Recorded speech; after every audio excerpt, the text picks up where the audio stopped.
Earlier this year, we saw this great show on television about the life of NFL scouts. Mm-hmm.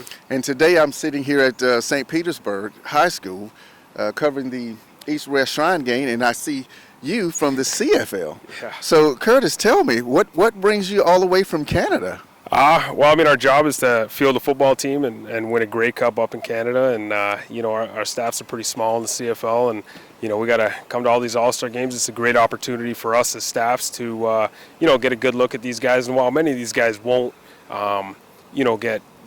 be CFL guys right away, or they're going to go the NFL road and try to exhaust as many of those opportunities as they can get. They're guys that we'll see down the road, and hopefully make them a Toronto Argonaut, or another team in the CFL will bring them up and help them win a championship.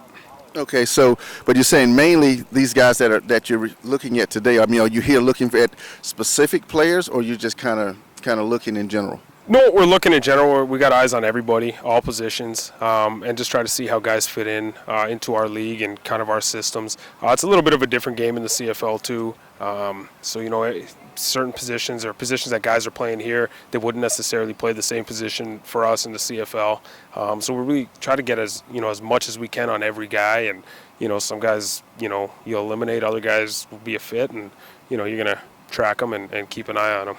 So what is some of those differences in the Canadian League versus our league, NFL here? For one thing, the field's a lot bigger in Canada. It's a lot wider. Take linebackers, for example. A big 250, 260-pound kind of thumper in the middle. Might not have a home in the CFL. It's a lot of passing. You got to be in coverage a lot more. Route recognition, stuff like that. So, those big middle linebacker types might not have a home for us. We like a little, more athletes, more athletic, guys who are good in space, guys who can cover. So that's one of our biggest differences.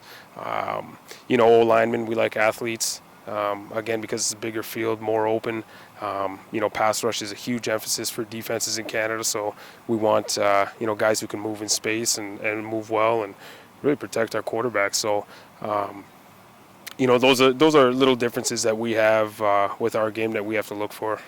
So here it kind of seems like, the bigger, the better, I guess, kind of thing. So I think I'm kind of hearing in between your conversation there, kind of reading between the lines. Mm-hmm. It's not necessarily the big guy. It's the guy who quick feet, move better. Yeah, absolutely. That type of thing. Absolutely. That's a huge thing for us, and just athletes, guys. A lot of times, especially defensive backs, you're in space, and a lot of times, you could be a defensive halfback, a corner. It's almost like you're on an island, and you got to be able to move. You got to be able to survive out there. So, being an athlete is huge for us.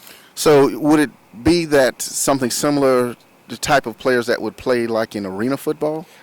You know what? There are a lot of similarities with that, actually. Now, obviously, that field's a lot more condensed than our field, but there are a lot of similarities, like guys being on an island or receivers, getting a waggle and a running head start.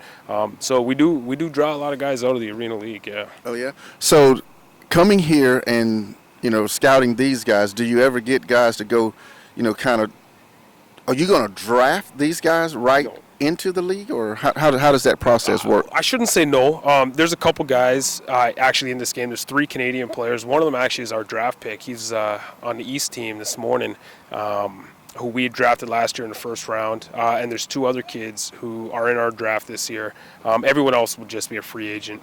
And these guys play in Canada now? No. Well, they went to university in Canada. Okay. And they're still college kids.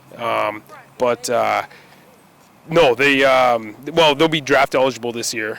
So they're NFL eligible as well as CFL eligible as well. Correct. Okay. And all the Americans it's kind of a first come, first served basis, and guys will put in for the rights and claim the rights and sign them as American rookie free agents.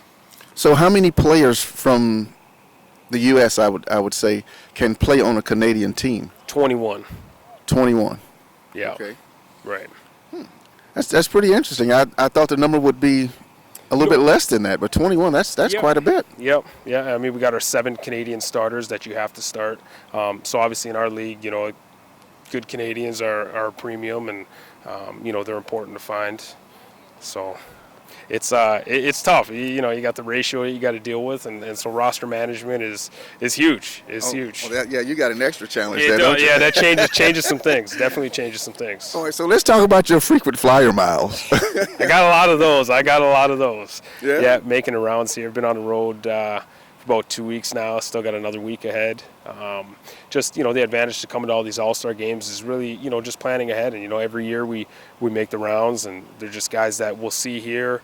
We get a grade on them, we get eyes on them, and then some guys will come available right away that we'll be able to bring up. Other guys will obviously sign with NFL teams, and we make the rounds to all the NFL training camps as well in August, and kind of see how they progressed and see what guys will come available. Talking to other NFL pro guys and say, hey, is this guy going to fit in? Is this guy not going to fit in? That sort of deal, and seeing really who will be available and who we think would be a good fit for us. So is it kind of like a secondary move for some of the players, I guess? I mean, I guess the overall thing is try the NFL. Right. That doesn't work. Then CFL, is that kind of the process? Right, absolutely. I mean, there's a lot of guys. I mean, you get some guys who have other life aspirations, and once their NFL opportunities are exhausted, they'll want to move on. Hey, I want to go to teachers college. I want to be a lawyer. Whatever they want to do. Yeah, everybody wants to live the dream, obviously, in the NFL. A lot of guys want to come up to the CFL as kind of another opportunity to get film, with the hopes of going back to the NFL. And other guys come up and have a 10-year career in the CFL. They love the life up there. It's a little more, I guess, lighter of a load than the NFL. And, they find a home there and stay. Oh, well, that sounds pretty good, man. But your frequent flyer miles, I guess, you're running what, millions? Hopefully by the end of it, I'll be able to travel the world for free. So. Oh, yeah. Well, that's my goal too. But I don't think they're gonna let me get there. Yeah, this is Greg Collier with Action Sports and News here at St. Petersburg High, where the West team has just completed practice, and we were talking with Curtis from the Argonauts. Correct. Right. Right. All right. Thanks. Hey, thanks a lot, man. No problem. I appreciate it. Yeah. It's not every day I get somebody from down here want to talk